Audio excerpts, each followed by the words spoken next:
জানেন যে সার্ভাইকেলে থাকে 7টা, থোরাসিকে থাকে হচ্ছে 12টা, লাম্বারে থাকে 5টা, স্যাক্রাল ভার্টিব্রা 5টা মিলে যেটা হয় স্যাক্রাম তৈরি করে, আর কক্সিজিয়াল 4টা ভার্টিব্রা মিলে কক্সিস তৈরি করে।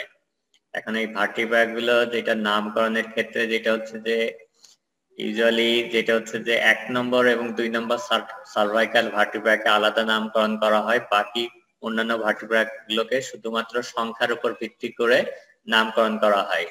1 নম্বর সার্ভাইকাল ভার্টিব্রা যেটা অ্যাটলাস, 2 নম্বর সার্ভাইকাল ভার্টিব্রা যেটা অ্যাক্সিস, বাকিগুলো সি 3 4 5 6 7, থোরাসিক 1 2 3 4 5 6 7 11 12, লাম্বার 1 2 3 4 5, আর স্যাক্রাম, আর হচ্ছে কক্সিস।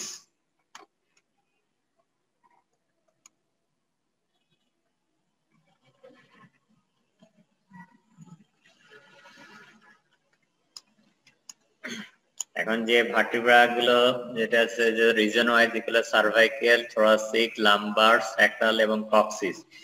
এখন এই রিজন যে ভার্টিব্রা গুলোর ভিতর সার্ভাইকেল, থোরাসিক এবং লাম্বার ভার্টিব্রা গুলো হচ্ছে মুভেবল ভার্টিব্রা, এবং এই সার্ভাইকেল, থোরাসিক এবং লাম্বার ভার্টিব্রার ভিতরে যে মোস্ট মোবাইল হচ্ছে যে সার্ভাইকেল রিজন, তারপরে হচ্ছে লাম্বার রিজন, আর লেস মুভেবল হচ্ছে থোরাসিক রিজন।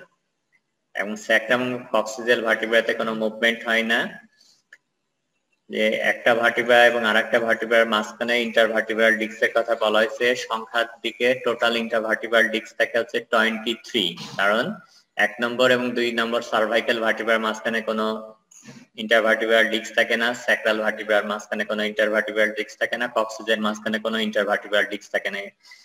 এই জন্য total number of intervertebral disk হচ্ছে 23।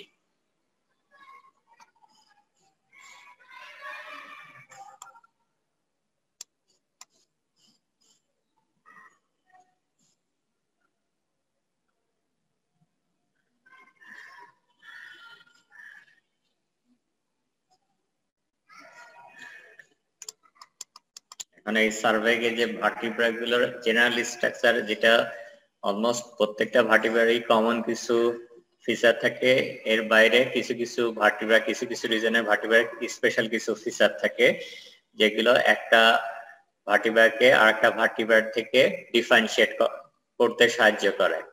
সার্ভাইকাল ভার্টিব্রা যেটা বলা যায় সার্ভাইকেল 1 এবং থেকে শুরু করে সার্ভাইকেল 7, এর ভিতরে সার্ভাইকেল 1 এবং 2 ভার্টিব্রার স্ট্রাকচারটা অন্যান্য সার্ভাইকেল ভার্টিব্রা থেকে একটু ডিফারেন্ট, কারণ এই দুইটা সার্ভাইকেল ভার্টিব্রাতে কোনো বডি থাকে না।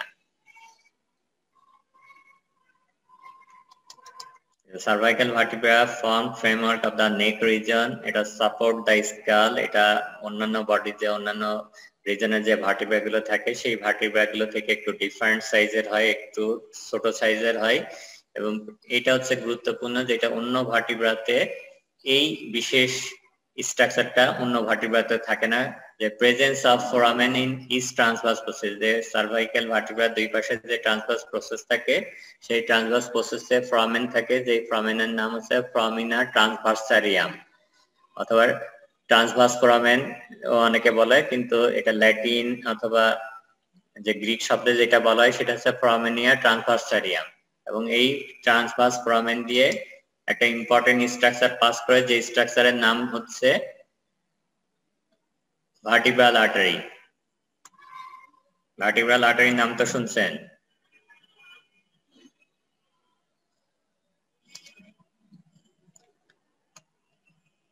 আপনি কি শুনতে পাচ্ছেন? জি স্যার। ভার্টিব্রাল আর্টারির নাম শুনছেন? ট্রান্সভার্স প্রসেসটা কি স্যার শুধু 7 নাম্বার ভার্টিব্রাতেই থাকে? 7 নম্বর ভার্টিব্রাতে না, এটা হচ্ছে সার্ভাইকাল ভার্টিব্রাতে থাকে। সার্ভাইকাল ভার্টিব্রাতে যে প্রত্যেকটা ভার্টিব্রাতে দুই পাশে ট্রান্সভার্স প্রসেস থাকে, আর পিছনের দিকে থাকে হচ্ছে স্পাইনাস প্রসেস, যে অংশটা আমরা স্পর্শ করি সেটা হচ্ছে স্পাইনাস প্রসেস ভার্টিব্রার, আর সাইডে থাকে হচ্ছে ট্রান্সভার্স প্রসেস। এবং প্রত্যেকটা সার্ভাইকাল ভার্টিব্রার ট্রান্সভার্স প্রসেসে ফোরামেন থাকে, দুই পাশে যে ট্রান্সভার্স প্রসেস থাকে দুই পাশেই ফোরামেন থাকে, এবং 1 থেকে 7 প্রত্যেকটা জায়গায় ফোরামেন থাকে, এবং এই ফোরামেন দিয়ে সার্ভাইকাল ভার্টিব্রার এই ট্রান্সভার্স ফোরামেন দিয়ে ভার্টিব্রাল আর্টারি পাস করে, এবং ভার্টিব্রাল আর্টারিটা উপরে তারপরে সেটা ফোরামেন মেগনাম। ফোরামেন মেগনামের নাম কি বলছিলাম না? ফোরামেন মেগনামের নাম বলছিলাম আমি। জি স্যার।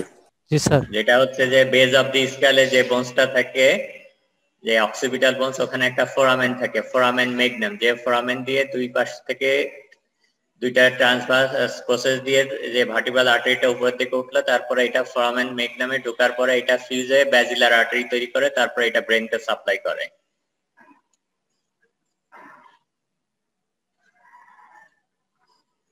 কারণ এখানে আপনাকে এই প্রশ্নটা ধরবে, কারণ পরীক্ষার সময় এটা ধরে যে ট্রান্সভার্স ফোরামেন দিয়ে মোস্ট ইম্পর্টেন্ট কোন স্ট্রাকচার পাস করে। এরপর হচ্ছে থোরাসিক ভার্টিব্রা, যেটা থোরাসিক 1 থেকে থোরাসিক 12, এটা হচ্ছে form posterior part of the thoracic, শুধু পোস্টিরিয়র এবং lateral part of the thoracic cage তৈরি করে thoracic posterior part of the thoracic cage. আর থোরাসিক কেজের অন্যান্য পার্ট গুলো যে বোনস গুলো দেওয়া হয়, এখানে রিবস আছে এবং স্টারনাম, রিবস, স্টারনাম এবং থোরাসিক ভার্টিব্রা দিয়ে হচ্ছে থোরাসিক কেজ তৈরি হয়। এখন থোরাসিক ভার্টিব্রার যে বৈশিষ্ট্য, যে এখানে যে ভার্টিব্রাল বডি গুলো সার্ভাইকেল এবং সার্ভাইকেল থেকে বড় থেকে আবার লাম্বার থেকে ছোট থাকে, কিন্তু এখানে যেটা মোস্ট ইম্পর্টেন্ট বৈশিষ্ট্য হচ্ছে যে এখানে আর্টিকুলেটস উইথ অ্যাসোসিয়েটেড রিবস, যে এখানে রিবস গুলো আর্টিকুলেশনের জন্য কতগুলো জায়গা থাকে, আর্টিকুলার সারফেস থাকে, যেটা অন্য কোনো ভার্টিব্রাতে থাকে না।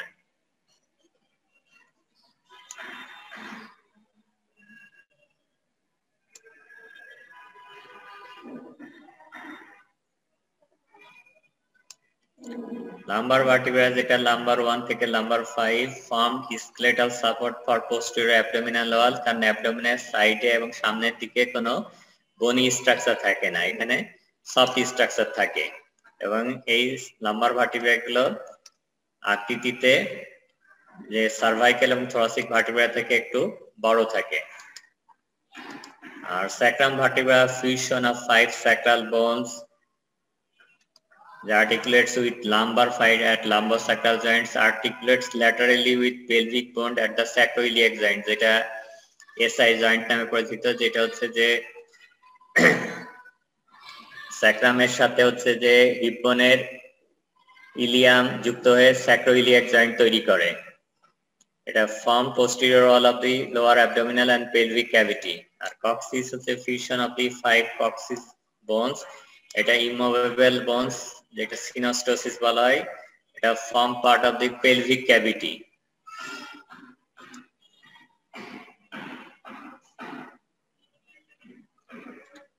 এখন ভার্টিব্রাল কলামের কাজ কি?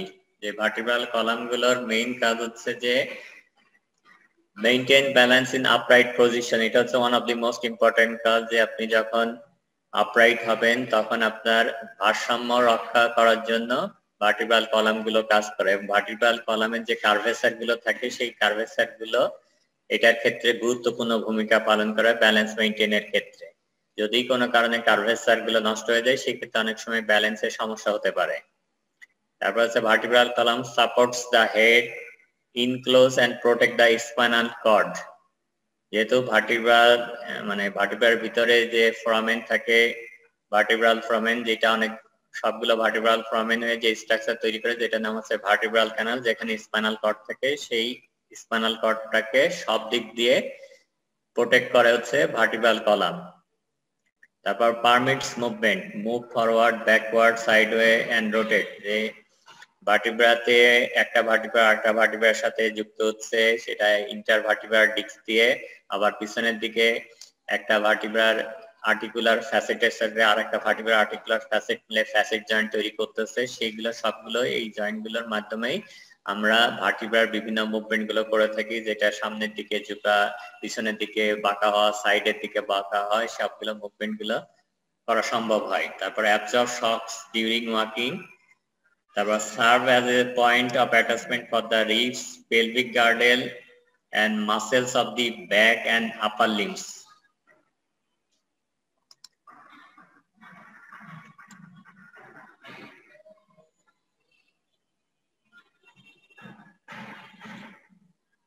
কারণ ভার্টিব্রা গুলো যে জন্মগতভাবে বাচ্চা যে ভার্টিব্রাল কলামের যে শেপ নিয়ে আসে, সেটা হচ্ছে সি শেপ থাকে, এটা হচ্ছে সিঙ্গেল কার্ভ থাকে। আর তারপর বাচ্চা পৃথিবীতে আসার পরে সময়ের সাথে সাথে বিভিন্ন অ্যাক্টিভিটির সাথে সে নিজেকে সংযুক্ত করে, তারপরে এই কার্ভেচার গুলো তখন নতুন কার্ভেচার ডেভেলপ করে এবং টোটাল সি কার্ভেচারটা তখন পরিবর্তন হয়ে তখন দেখতে অনেকটা এস কার্ভেচারের মতো হয়। এবং প্রাইমারি কার্ভেচার হচ্ছে দুইটা, যেটা হচ্ছে থোরাসিক এবং স্যাক্রাল কার্ভস হচ্ছে primary curve because they form first during fetal development. যে বাচ্চা যখন মায়ের গর্ভে থাকে তখনই হচ্ছে এই কার্ভেচারটা ডেভেলপ করে। আর বাকি যে দুইটা কার্ভেচার যেটা লর্ডোটিক কার্ভেচার বলা হয়, যে cervical and lumbar curvature are called secondary curves because they form later several months after birth. All curve fully developed by the age of 10. এবং যেটা হচ্ছে সেকেন্ডারি কার্ভেচার গুলো যেগুলো লাম্বার এবং সার্ভাইকাল কার্ভেচার, এটা দেখা যায় যে বয়স বাড়ার সাথে সাথে যখন বোনস এর বিভিন্ন পরিবর্তন হয়, বোনস গুলোকে সাপোর্ট করে যে স্ট্রাকচার গুলো, সেই স্ট্রাকচার গুলো আস্তে আস্তে পরিবর্তন হতে থাকে, তখন এই কার্ভেচার গুলো অনেক সময় লস্ট হয়ে যায়। এই জন্য দেখবেন যে অনেক ক্ষেত্রে বয়স্ক মানুষরা আবার অনেকটা সি এর মতো হয়ে যায়।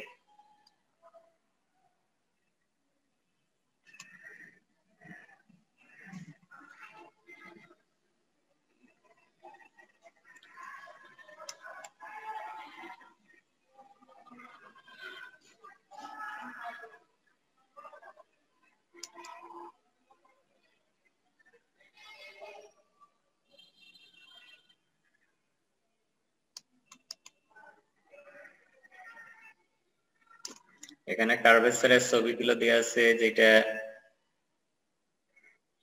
এটা হচ্ছে সার্ভাইকাল কার্ভেচার, এটা হচ্ছে থোরাসিক কার্ভেচার, এটা হচ্ছে লাম্বার কার্ভেচার, এটা হচ্ছে স্যাক্রাল কার্ভেচার। এখানে দুইটা হচ্ছে এটা আর এটা হচ্ছে প্রাইমারি কার্ভেচার, আর লাম্বার এবং সার্ভাইকাল হচ্ছে সেকেন্ডারি কার্ভেচার। এই দুইটা হচ্ছে লর্ডোটিক কার্ভেচার, এইগুলো হচ্ছে কাইফোটিক কার্ভেচার।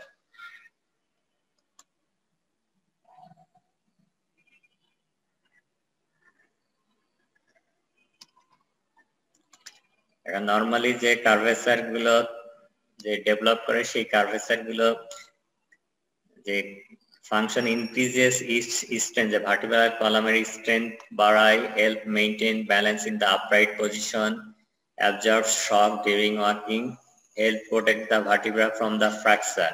নরমালি যদি ভার্টিব্রা গুলো স্ট্রেট থাকতো তাহলে আপনার পজিশন ব্যালেন্স মেইনটেইন করা অনেক ক্ষেত্রে কঠিন হতো। তারপর হচ্ছে ভার্টিব্রা গুলো সেই ক্ষেত্রে একবার স্ট্রেট থাকলে বিভিন্ন ধরনের ট্রমার কারণে সহজে ফ্র্যাকচার হওয়ার ঝুঁকি তৈরি হতো, কিন্তু কার্ভেচার থাকার কারণে ভার্টিব্রা গুলোর ঝুঁকিগুলো, ফ্র্যাকচারের থেকে ঝুঁকিগুলো অনেক কমে যায়। এখন ভার্টিব্রা যে অ্যাবনরমাল কিছু কার্ভেচার হয়, যেগুলো সবাই নাম জানে, যে কাইফোসিস, স্কুলিওসিস আর হচ্ছে লর্ডোসিস। কাইফোসিস যে নরমালি যেটা হচ্ছে যে কাইফোসিস, এটা মেইনলি হয় হচ্ছে থোরাসিক রিজনে। থোরাসিক রিজনে অলরেডি হচ্ছে বলা হয় যে যে থোরাসিক ভার্টিব্রা গুলো থাকে সেগুলো অলরেডি কিছুটা কাইফোটিক থাকে, কিন্তু যখন হচ্ছে যে এই কাইফোটিক অ্যাঙ্গেলটা আরো বেড়ে যায় তখন সেটাকে কাইফোসিস বলা হয়। যে increase in the thoracic curve of the vertebral column is called kyphosis. Normally বলা হয় যে ইউজুয়ালি যেটা করা যায় যে আপনার যদি থোরাসিক কার্ভেচার যদি মোর দ্যান 50 ডিগ্রির উপরে চলে যায় তখন হচ্ছে যে সেটা ইউজুয়ালি কাইফোসিস নামে তখন সেটাকে অভিহিত করা হয়। আর স্কুলিওসিস হচ্ছে যে আপনার lateral bending of the vertebral column, যেটা এটাও স্কুলিওসিস মেইনলি হচ্ছে থোরাসিক রিজনে হয়, এবং কিছু ক্ষেত্রে স্কুলিওসিসটা থোরাকো লাম্বার রিজনেও হতে পারে। থোরাসিক রিজনের পাশাপাশি লাম্বার রিজনেও স্কুলিওসিস হয়।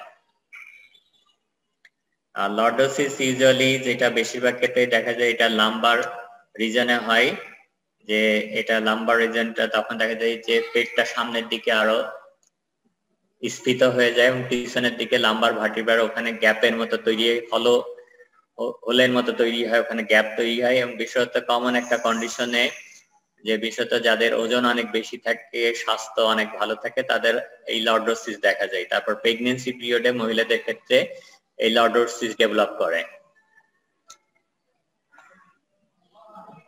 স্যার কাইফোসিসটা বুঝি নাই। কাইফোসিস হচ্ছে যে আপনার যে কাইফোসিসটা হচ্ছে পিছনের যে অ্যাঙ্গেলটা থাকে, যে থোরাসিক যে কার্ভেচারটা থাকে, সেই কার্ভেচারটা যখন আরো বেড়ে যায় তখন সেটাকে কাইফোসিস বলা হয়। নরমালি তো যে কাইফোসিস 30-40 ডিগ্রি এরকম নরমালি থাকে, কিন্তু যদি সেটা দেখা যায় যে 60-70-80 হয়ে যাচ্ছে তখন সেটাকে বলা হচ্ছে কাইফোসিস। এখানে একটা ছবি হয়তো আছে,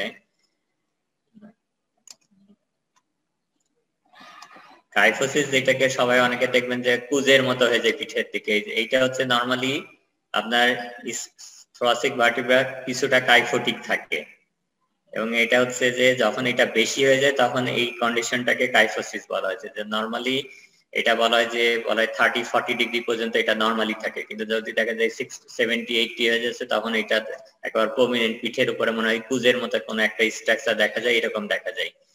এটা দেখবেন যে আপনি কোন একজন ব্যক্তি যদি কাইফোসিস থাকে তাকে যদি আপনি এক্সপোজ করে দেখেন, তাহলে তাকে যদি সোজা হয়ে দাঁড়াতে বলেন তখন পিঠের পিছনের দিকে মেরুদণ্ডটা বাইরের দিকে বাঁকানো দেখা যায়, এইটা বাঁকানো দেখা যাচ্ছে, এটা হচ্ছে কাইফোসিস। এবং সে যদি যখন সামনের দিকে বেন্ড করে, যেটা অ্যাডাম টেস্ট বলে, যে যে এটা করে দেখায় যে তার এটা ডিসঅ্যাপিয়ার করে কিনা, কিন্তু যাদের কাইফোসিস থাকে তাদের এই দেখা যায়। এটা হচ্ছে কাইফোসিস। কি বুঝতে পারলেন? জি স্যার। এখন কাইফোসিস স্কলিওসিস এটা হচ্ছে যে একটা বড় অংশই হচ্ছে জন্মগত সমস্যার কারণে, যে ভার্টিব্রা গুলো যদি প্রপারলি ডেভেলপ না হয়, প্রপারলি ফর্মেশন না হয়, তাহলে অনেক বাচ্চাই পৃথিবীতে আসে হচ্ছে কাইফোসিস স্কলিওসিস নিয়ে। এখন অনেক ক্ষেত্রে কাইফোসিসটা বাচ্চা জন্ম নেওয়ার পরপরে অনেক সময় ডিটেক্ট করা অনেক কঠিন বলা হয়, সেই তুলনায় স্কলিওসিসটা তাড়াতাড়ি ডিটেক্ট করা যায়, যেহেতু স্কলিওসিসটা ভার্টিব্রাটা ল্যাটারাল সাইডে ডেভিয়েশন থাকে, এই জন্য এটা সহজে চোখে পড়ে। কিন্তু কাইফোসিস খুব বেশি যদি কাইফোসিস না থাকে তাহলে এটা ডিটেক্ট করা অনেক ক্ষেত্রেই কঠিন, যে বাচ্চা বয়সে।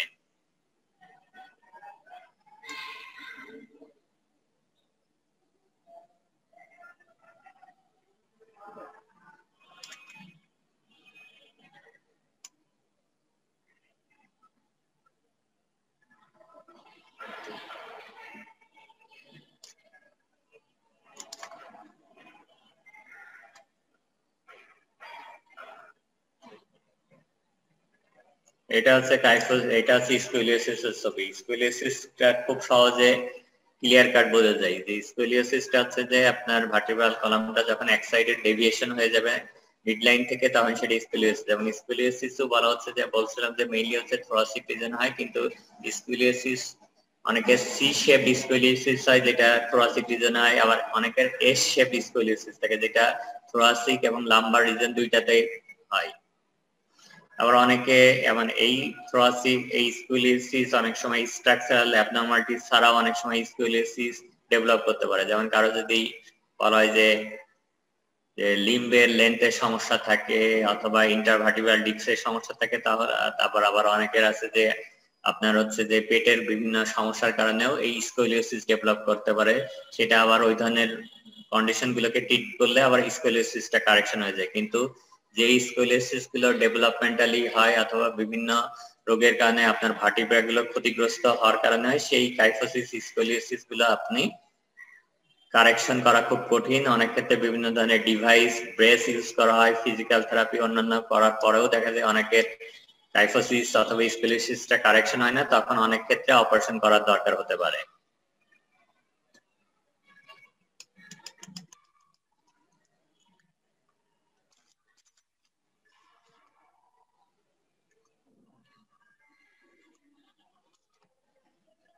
এখন ভার্টিব্রাল কলামে যে ভার্টিব্রা গুলো থাকে, সেই ভার্টিব্রা গুলো এটা হচ্ছে যে আপনাদের ক্লাস যখন সরাসরি হয়তো নেওয়া হবে তখন হয়তো এই জিনিসগুলো আরেকটু ক্লিয়ার হবে, কারণ এখানে ভার্টিব্রা গুলো পড়ানোর সময় যে সরাসরি যদি চোখের সামনে না থাকে তাহলে অনেক কিছু বোঝা আসলে মুশকিল।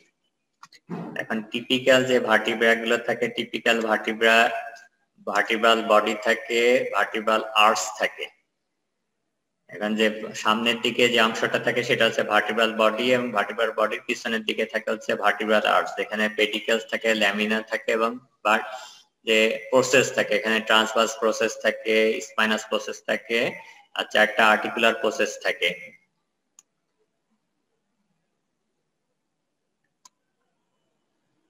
এখন যেটা হচ্ছে গুরুত্বপূর্ণ, যেটা পরীক্ষাতে আপনাকে ধরবে, ওই স্ট্রাকচার গুলো আপনাকে দেখাতে বলবে যে কোনটা কোন স্ট্রাকচার। এটা হচ্ছে ভার্টিব্রাল বডি, যেটা হচ্ছে ওয়েট বিয়ারিং পার্ট বলা হয় এটা। আর এটা হচ্ছে পেডিকেল, যেটা বডি থেকে যেটা বের হচ্ছে, এবং যেটা এইটা হচ্ছে ল্যামিনা, যে দুই পাশে দুইটা ল্যামিনা, দুই পাশে দুইটা পেডিকেল, এবং ল্যামিনা গুলো ফিউজ হয়ে স্পাইনাস প্রসেস তৈরি করতেছে, এবং পেডিকেল এবং ল্যামিনার মাস এইখান দিয়ে যে প্রসেসটা বের হয় সেটা হচ্ছে ট্রান্সভার্স প্রসেস।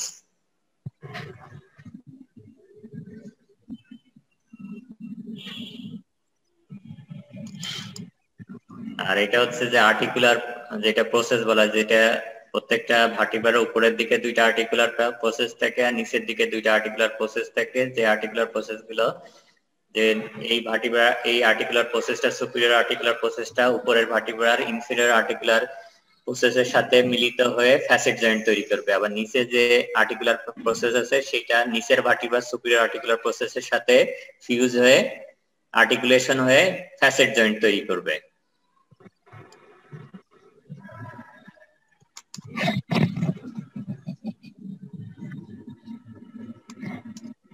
তাহলে হচ্ছে যে বডি অফ দি ভার্টিব্রা হচ্ছে largest part of the vertebra. এটা ঠিক, এটা D shaped, anterior portion, weight bearing portion, its inferior and superior surfaces and roughened and give attachment of the intervertebral discs. যে ভার্টিব্রার অন্যান্য অংশগুলো হচ্ছে স্মুথ থাকে, কিন্তু ভার্টিব্রার বডির উপরের দিকে এবং নিচের দিকে রাফ থাকে, যেহেতু একটা ভার্টিব্রা এবং আরেকটা ভার্টিব্রার মাঝখানে ইন্টারভার্টিব্রাল ডিস্ক দিয়ে জয়েন্ট ফর্মেশন হয়, এবং প্রত্যেকটা ভার্টিব্রার সামনের দিকে এবং পাশের দিকে নিউট্রিয়েন্ট ফোরামেন থেকে, যে ফোরামেন গুলো দিয়ে, ফোঁটাগুলো দিয়ে ব্লাড ভেসেল গুলো ভার্টিব্রার ভিতরে ঢুকে।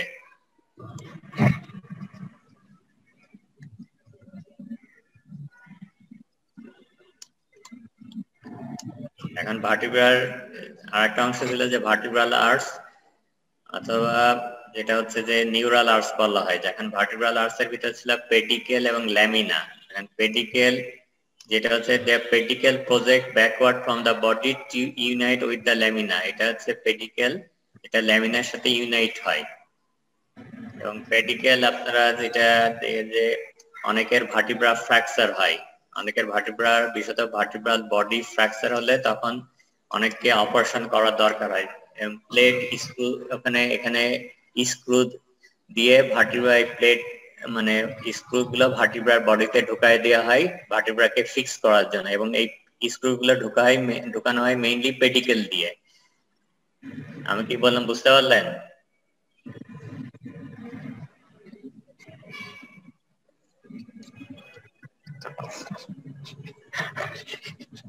আপনাকে আমি কি বললাম সেটা কি বুঝতে পারছেন না পারেননি?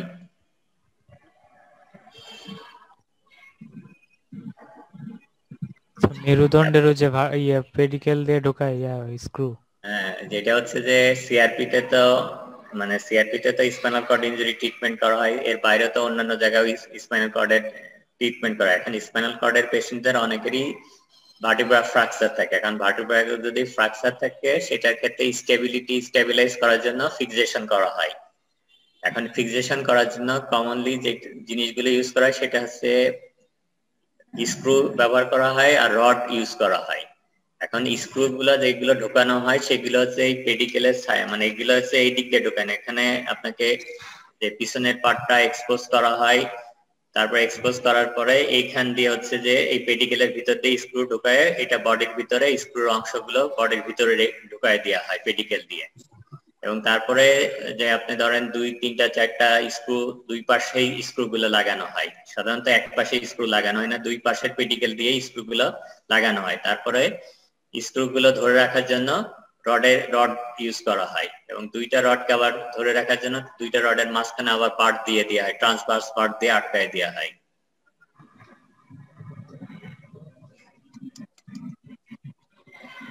এবং এগুলো অনেক ব্যয়বহুল সার্জারি বলা হয়। যে বাংলাদেশে যেগুলো করে সেগুলো হচ্ছে তুলনামূলকভাবে সস্তা, মানে যে বলা যেগুলো কম মূল্যে সেগুলো ইউজ করা হয়, কিন্তু বাইরের দেশে এই এক একটা স্ক্রু প্লেট এগুলো এই সার্জারি করতে কয়েক লক্ষ টাকা, এক একটা স্ক্রুর দামই 15, 20, 25, 50, 60,000 টাকা দামের স্ক্রু আছে। এক একটা রডের দাম এইরকম 50,000, 60,000 টাকা। আর বাংলাদেশে আপনি সব প্লেট স্ক্রু মিলেই 30, 40,000 টাকায় পাওয়া যায়।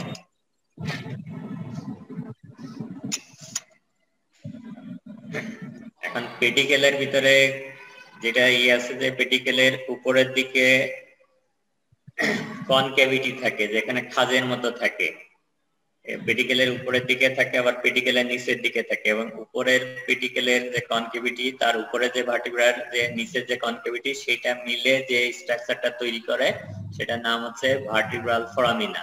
এবং এই যে কনকেভিটি থাকে এটাকে ভার্টিব্রাল নস বলা হয়। তাহলে যে ভার্টিব্রাল নস, উপরের ভার্টিব্রাল নস এবং নিচের ভার্টিব্রাল নস মিলিত হয়ে ভার্টিব্রাল ফোরামিনা তৈরি করে, ইন্টার ভার্টিব্রাল ফোরামিনা তৈরি করে, যে ফোরামিনা দিয়ে স্পাইনাল নাট গুলো বের হয়।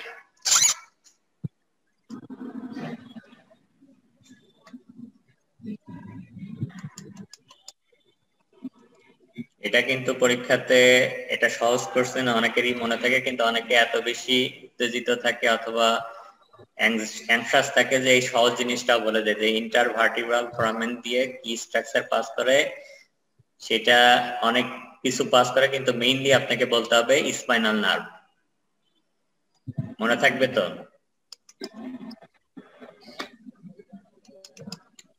জি স্যার। ল্যামিনা হচ্ছে যেটা বলা হচ্ছে যে পিছনের দিকে যে অংশটাতে two broad and flat plates directed backward and medialward from the pedicles. এই পেডিকেলস থেকে যে একবার যেটা হচ্ছে পিছনের দিকে এবং মাঝখানের দিকে যে দুইটা স্ট্রাকচার পাস করে সেটা হচ্ছে ল্যামিনা, এবং দুইটা ল্যামিনা একসাথে মিলিত হয়ে যে স্ট্রাকচারটা তৈরি করে পিছনের দিকে সেটা হচ্ছে স্পাইনাস প্রসেস, যেটা আমরা হাত দিয়ে ধরলে যেটা স্পর্শ করতে পারি সেটা হচ্ছে স্পাইনাস প্রসেস। এখন বিভিন্ন কারণে এই স্পাইনাস প্রসেসটা অনেক সময় ফিউজ না হতে পারে, তখন সেই কন্ডিশনটাকে বলা হয় স্পাইনা বাইফিডা।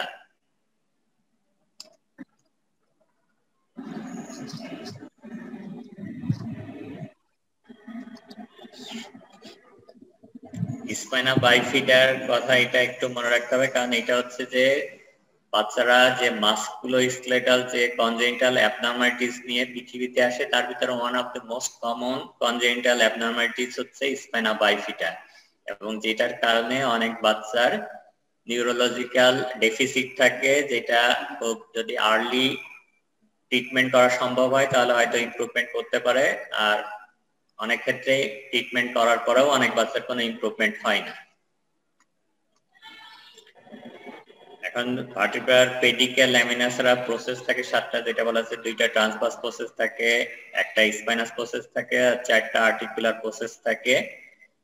এবং এই যে ট্রান্সভার্স প্রসেস যেটা হচ্ছে এক্সটেন্স পোস্টেরোল্যাটারালি, এটা পিছনের দিকে থাকে, এবং ল্যাটারালি থাকে posterolateral for the junction between pedicle and lamina on each side, R spinous process যেটা posteromedially থাকে।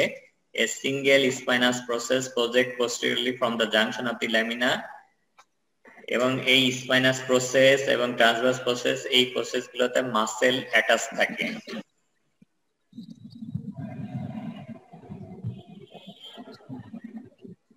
আর ভার্টিব্রাতে যেটা বলা হচ্ছে যে 4টা আর্টিকুলার প্রসেস থাকে, যেটা হচ্ছে যে উপরের ভার্টিব্রা এবং নিচের ভার্টিব্রা আর্টিকুলার প্রসেসের সাথে মিলিত হয়ে জয়েন্ট তৈরি করে, যে জয়েন্টকে বলা হয় ফ্যাসেট জয়েন্ট অথবা জায়গা অ্যাপোফাইশিয়াল joint. Inferior articular process of vertebra above articulates with the superior articular process of vertebra below, যে জয়েন্টটা তৈরি করে সেটার নাম হচ্ছে জাইগো অ্যাপোফাইশিয়াল জয়েন্ট অথবা ফ্যাসেট জয়েন্ট। এইটা হচ্ছে ফ্যাসেট জয়েন্ট, এবং এটা বিভিন্ন কারণে ফ্যাসেট জয়েন্টের কিন্তু বিভিন্ন পরিবর্তন হয়, বিভিন্ন রোগের কারণে ফ্যাসেট জয়েন্ট গুলো ক্ষতিগ্রস্ত হতে পারে, আবার বিভিন্ন ট্রমার কারণে ফ্যাসেট জয়েন্ট গুলো অনেক সময় পজিশন বিচ্যুত হয়, যেটা ফ্যাসেট ডিসলোকেটেড হয়ে যেতে পারে, আবার অনেকের ফ্যাসেট লক হয়ে যায়।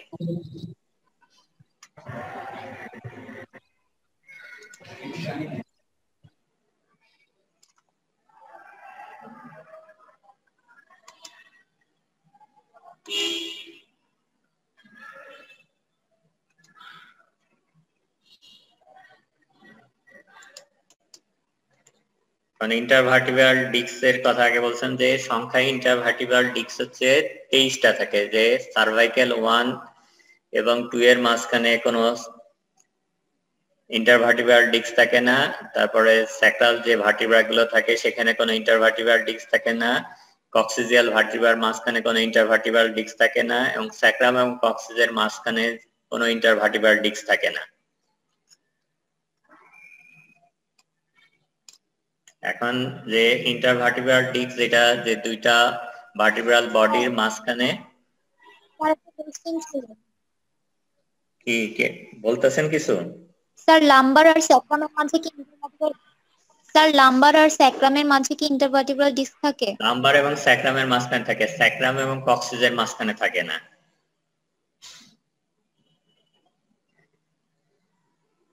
আপনার সার্ভাইকেল 1 2 এর মাঝখানে থাকবে না, সার্ভাইকেল 2 3 থেকে শুরু হবে, সেটা হচ্ছে যে লাম্বার 5 এবং S1 এর মাঝখানে থাকবে, কিন্তু তার নিচে আর থাকবে না।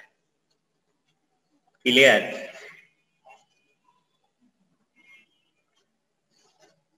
জি স্যার।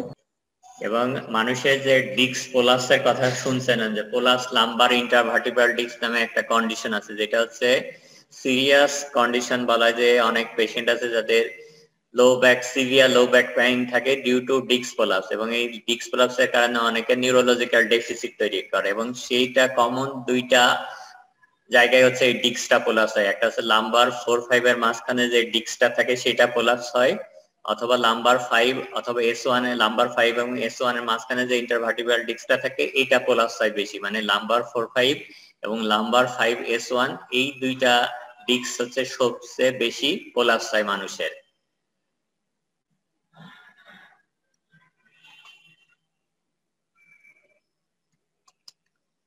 এখন এই ডিস্ক গুলো হচ্ছে যে ইন্টারভার্টিব্রাল ডিস্ক গুলো যে একটার সাথে আরেকটা, যে এটা হচ্ছে কার্টিলেজেনাস জয়েন্ট। এটা কি ধরনের কার্টিলেজেনাস জয়েন্ট? যে ভার্টিব্রাল বডির সাথে যে ইন্টারভার্টিব্রাল ডিস্ক দিয়ে যে জয়েন্টটা হচ্ছে,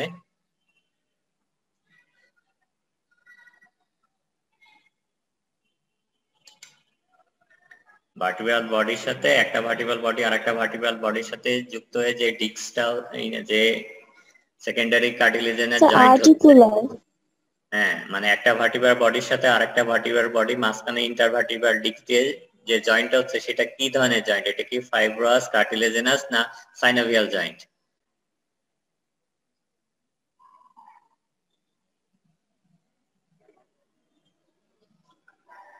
এটা কি ধরনের জয়েন্ট মনে নেই? এটা হচ্ছে সেকেন্ডারি কার্টিলেজেনাস জয়েন্ট, এবং সেকেন্ডারি কার্টিলেজেনাস জয়েন্টে যে মুভমেন্ট হয় সেই মুভমেন্টটা সাইনোভিয়াল জয়েন্টের মতো এত ওয়াইড রেঞ্জ অফ মুভমেন্ট হয় না। আর এখানে যে ফ্যাসেট জয়েন্ট যেটা হচ্ছে যে সুপিরিয়র আর্টিকুলার প্রসেস আর ইনফেরিয়র আর্টিকুলার প্রসেসের সাথে মিলিত হয়ে যে ফ্যাসেট জয়েন্ট হচ্ছে সেটা হচ্ছে সাইনোভিয়াল জয়েন্ট, এবং এটা হচ্ছে plane type of synovial joint.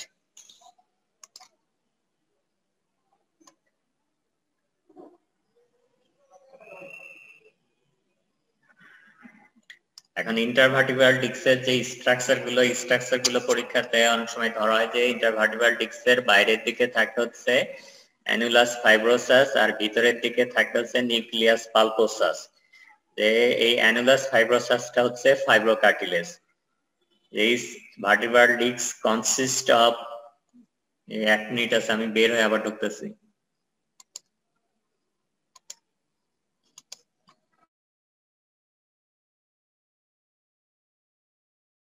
কিছু ক্ষেত্রে সার্জিক্যাল ইন্টারভেনশনের দরকার হয়। এই জন্য হচ্ছে যে যেহেতু অনেকে হচ্ছে যে যাদের ভবিষ্যতে হয়তো সিআরপিতে কাজ করার ইচ্ছা থাকবে, অথবা যে বাইরে অন্যান্য প্রতিষ্ঠানে কাজ করার ইচ্ছা থাকলে একটা বড় অংশ পেশেন্টই ট্রিটমেন্টের জন্য আসবে হচ্ছে ব্যাক পেইন অথবা নেক পেইন নিয়ে, এবং অনেকেরই ডিস্কের সমস্যা থাকবে। এখন ডিস্কের কোন অংশ আসলে কোলাপস করে? এখন ডিস্কের দুইটা অংশ থাকে, বলা হচ্ছে যে বাইরের দিকে থাকে হচ্ছে একটা রিং এর মতো স্ট্রাকচার যেটাকে বলা হয় অ্যানুলাস ফাইব্রোসাস, যেটা হচ্ছে ফাইব্রোকার্টিলেজ, এবং ভিতরের দিকে থাকে হচ্ছে জেলির মতো একটা জিনিস যেটা হচ্ছে soft pulpy highly elastic substance, যেটাকে বলা হয় নিউক্লিয়াস পালপোসাস। এবং ডিস্ক পোলার যে শব্দটা ইউজ করা হয় সেটা মেইনলি হয় হচ্ছে নিউক্লিয়াস পালপোসাসটা তার পজিশন থেকে বিচ্যুত হয়, The nucleus pulposus, which acts as a shock absorber, absorbing the impact of the body's daily activities and keeping the two vertebra separated. এখন যে ডিস্ক কোলাপসের কথা যেটা বললাম সেইখানে যেটা হয় যে বাইরের দিকে যে অ্যানুলাস ফাইব্রোসাস থাকে সেই ফাইব্রোসাস এই অ্যানুলাস ফাইব্রোসাসটা যখন ফেটে যায় অথবা ব্রেকডাউন হয়ে যায় তখন ভিতরের এই জেলির মতো জিনিসটা যে কোলাপস হয়ে পজিশন থেকে বিচ্যুত হয়ে সেটা পিছনের দিকে চলে আসে, পিছনের দিকে সেটা ইন্টারভার্টিব্রাল ফোরামেনের দিকে চলে আসে, ওইখানে যে স্পাইনাল নার্ভ থাকে সেই নার্ভের উপর তখন সে প্রেসার দিতে থাকে, তখন মানুষের বিভিন্ন রকম সমস্যাগুলো প্রকাশিত হয়। আর ইউজুয়ালি নিউক্লিয়াস পালপোসাস এটা মিডলাইন দিয়ে কোলাপস হয় না, কারণ মিডলাইনের এখানে যে লিগামেন্ট থাকে যেটার নাম হচ্ছে পোস্টেরিয়র লঙ্গিটিউডিনাল লিগামেন্ট, যেটার কারণে সাধারণত মিডলাইন দিয়ে নিউক্লিয়াস পালপোসাসটা কোলাপস হয় না। আমি কি বললাম বোঝা গেল তো? এটা ছবিটা এখানে দেখেন, ছবিটা দেখতে পাচ্ছেন তো? এটা হচ্ছে নিউক্লিয়াস পালপোসাস। নিউক্লিয়াস এই অ্যানুলাস ফাইব্রোসাসটা কোনো কারণে ড্যামেজ হওয়ার কারণে তখন ভিতরে নিউক্লিয়াস পালপোসাসটা এটা পিছনের দিকে সরে যাচ্ছে, পিছনে এটা হচ্ছে ভার্টিব্রাল ক্যানাল যেখানে ভার্টিব্রা স্পাইনাল কর্ড আছে, আর এটা হচ্ছে স্পাইনাল নার্ভ। এখন এটা সরে যাওয়ার পরে দেখা যাচ্ছে যে এটা সাধারণত সরে যায় হচ্ছে পোস্টোল্যাটারাল সাইড দিয়ে, এটা সরাসরি মিড লাইন দিয়ে সরে না, কারণ এই মিড লাইনে হচ্ছে একেবারে এই মিড লাইনে থাকে হচ্ছে পোস্টেরিয়র লঙ্গিটিউডিনাল লিগামেন্ট থাকে, যার কারণে এটা হচ্ছে যে ইউজুয়ালি মিড লাইন দিয়ে সরে না, এটা সরে হচ্ছে পোস্টোল্যাটারাল সাইড। এবং এখানে যে ভার্টিব্রা স্পাইনাল কর্ড থেকে স্পাইনাল নার্ভ গুলো বের হয় উৎপত্তি হয় সেইখানে হচ্ছে এই চাপটা দেয়, যার কারণে দেখা যায় যে যে লেভেলে চাপ দিচ্ছে সেখান দিয়ে যে স্পাইনাল নার্ভটা বের হচ্ছে সেই নার্ভের ফাংশনটা তখন সে ব্যাহত করে। আজান হচ্ছে।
হ্যাঁ, আপনাকে শুনতে পাচ্ছেন?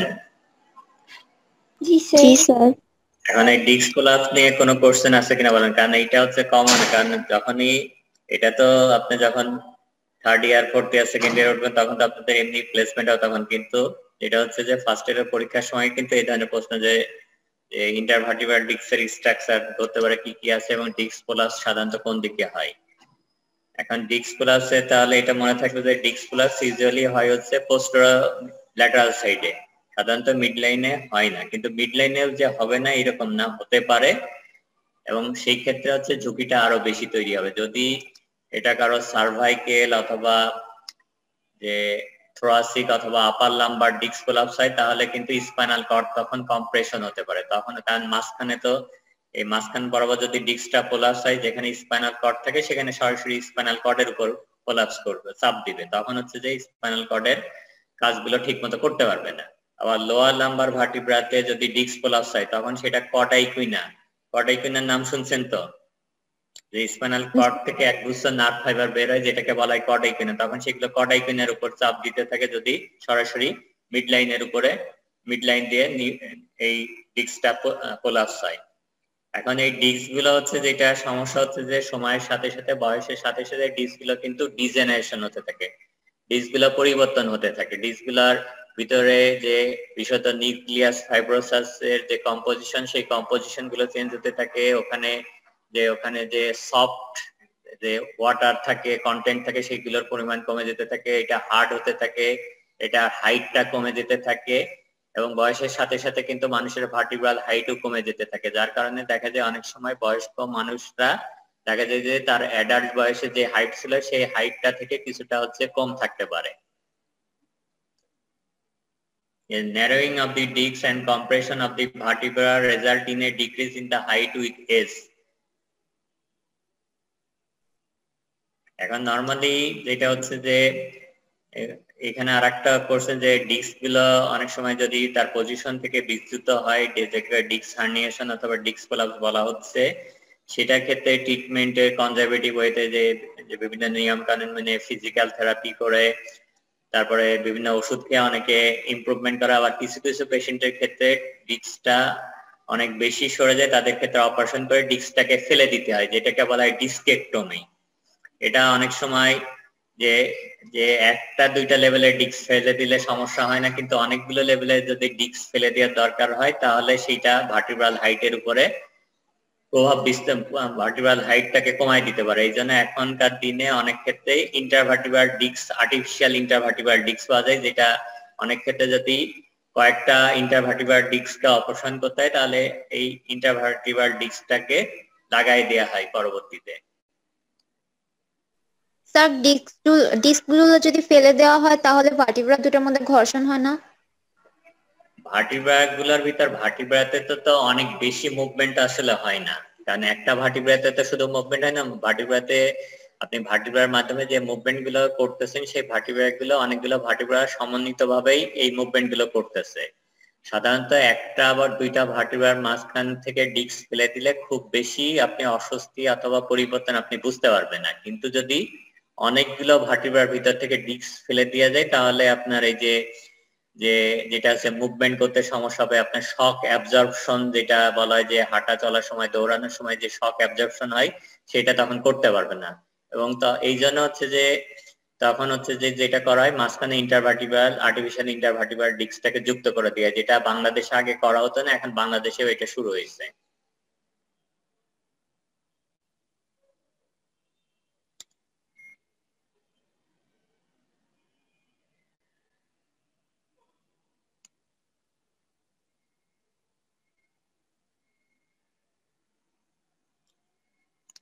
And intervertebral disc গুলো কি কাজ করে, যে binds the vertebra and forms a strong joint, permits various movements of the vertebral column, তারপর absorbs vertical shock and avoid friction during intervertebral joints movement। আপনি যেটা বলতেছিলেন সেইটা আসলে আমি যেটা বললাম যে একটা ভার্টিব্রা ডিস্ক ফেলে দিলে খুব বেশি ঘর্ষণ ফ্রিকশন এইরকম আসলে খুব বেশি হয় না, কারণ একটা ভার্টিব্রা দিয়ে তো আসলে মুভমেন্ট গুলো হয় না, যখন আপনি যখন ফ্লেকশন করবেন যে লাম্বার ফ্লেকশন করবেন তখন লাম্বারের যে অন্যান্য ভার্টিব্রা গুলো সবগুলো মিলিত ভাবেই এই মুভমেন্টটা করার চেষ্টা করবে।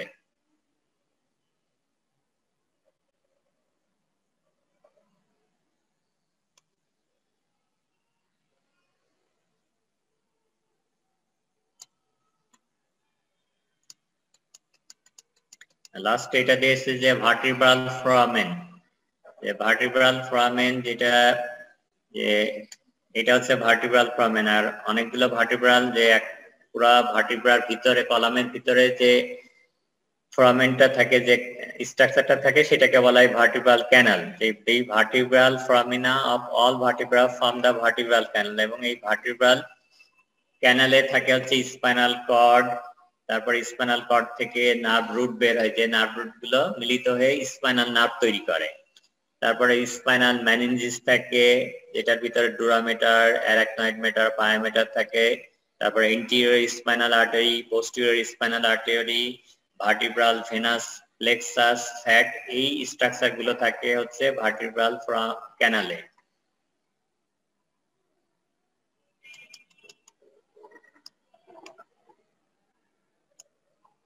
পরীক্ষার সময় অনেক ক্ষেত্রে অনেকে ধরে যে কন্টেন্টস অফ দি ভার্টিব্রাল ক্যানালে কি কি কন্টেন্ট থাকে, তাহলে আপনাকে এই স্ট্রাকচার গুলো বলতে হবে, যে spinal cord, spinal roots, nerve roots, spinal meninges, anterior spinal artery, posterior spinal artery, internal vertebral venous plexus, তারপর ফ্যাট, এগুলো থাকে হচ্ছে ভার্টিব্রাল ক্যানালের ভিতরে।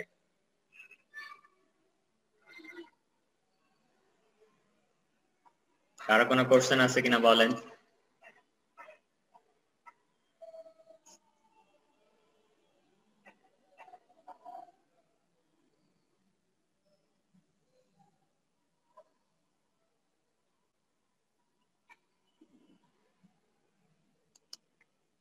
আপনাদের কারো কোনো কোশ্চেন আছে?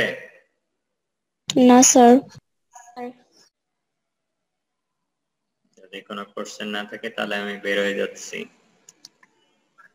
আসসালামু আলাইকুম স্যার। ওয়ালাইকুম স্যার এই আসসালাম। শীটটা দিয়ে দিন। ঠিক আছে। আসসালামু আলাইকুম স্যার। ওয়ালাইকুম আসসালাম। স্যার আসসালামু আলাইকুম। ওয়ালাইকুম আসসালাম।